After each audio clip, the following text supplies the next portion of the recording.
Federal government says it's creating an artificial intelligence safety institute aimed at developing safety standards and AI model testing. This comes after President Biden signed an executive order on Monday to protect against the threats posed by AI. Let's go to ABC's Jay O'Brien on Capitol Hill. Senior White House correspondent Selena Wang and ABC News contributor, Google Tech Policy Fellow Mike Muse for more. Selena, this AI Safety Institute is focused on a global approach. Vice President Harris is in the UK right now for a global AI summit. So walk us through what this institute will actually do and how the administration is trying to work with the international community on this.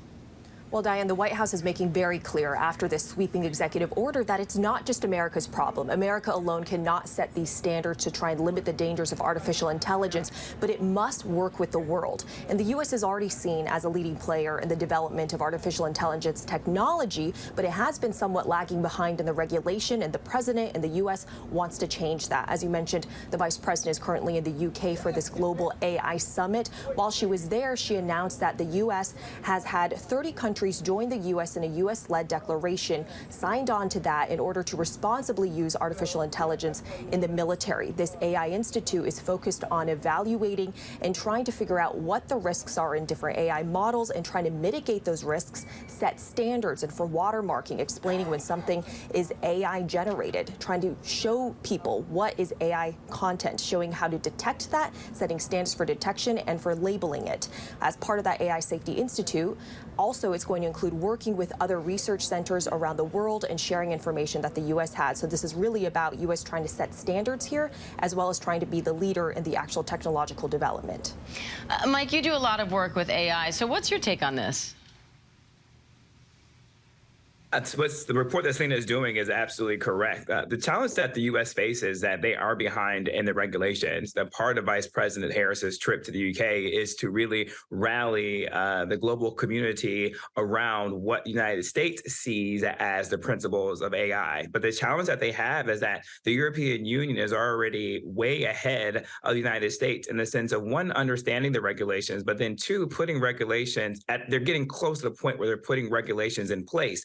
And if the European Union begins to set the regulation for what artificial intelligence is, then that creates the private sector to follow behind what the EU standards are. And that isn't what the United States wants. But the challenge with the United States, though, is that Congress just doesn't have its mind wrapped around what artificial intelligence is, all the use cases of it is, and how to separate it from social media.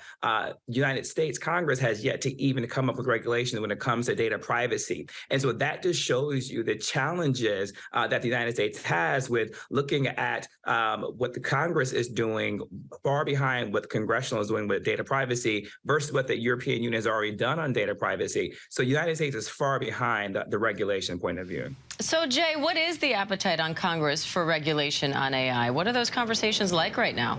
Well, Mike just walked us through it incredibly well in the sense that there's an appetite in Congress to do something, but Congress hasn't done anything up until this point. The strongest urge to regulate AI really comes from the Senate, and particularly from Chuck Schumer, who's the majority leader, the top Democrat in the Senate. He controls that chamber. They had that very public AI summit a while back that you and I covered, Diane, where tech leaders like Elon Musk and Mark Zuckerberg came here to Capitol Hill to brief lawmakers on the positives and the negatives about artificial intelligence. Schumer then met with me and other reporters after that summit. He said it was successful. He said he wanted to have future summits and then eventually wants to look at AI legislation, but none has been written, none has been brought to the floor, and lawmakers tell me and tell others that they are concerned about the double-edged sword here. They want to regulate AI, but they don't want to over-regulate AI to the point that it would stifle development. And at the moment, they're very much trying to work out exactly how they pull that off. And so the administration, as Selena just mentioned, is coming into the void here, and they're doing as much as they can. But really, as Mike just noted, it's on Congress to do something, and Congress wants to do something, but it doesn't look like they'd be able to pull that off in the next couple of months, and potentially because of the election and the attention that might be diverted to the election come 2024, maybe not in the next few years. So, Mike, what kind of regulation would you want to see, and what would you warn against?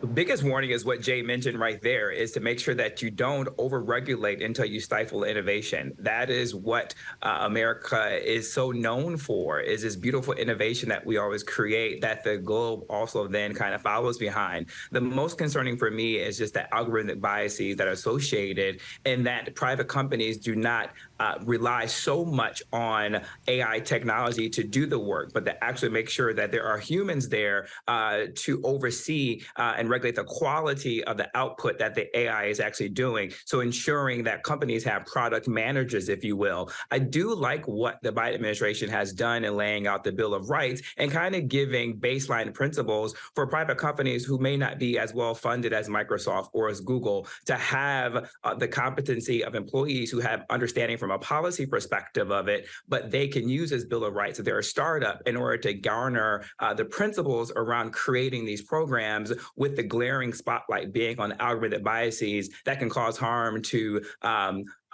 vulnerable communities and populations. All right, Jay O'Brien, Senior White House Correspondent Selena Wang, Google Tech Policy Fellow Mike Muse, thank you all.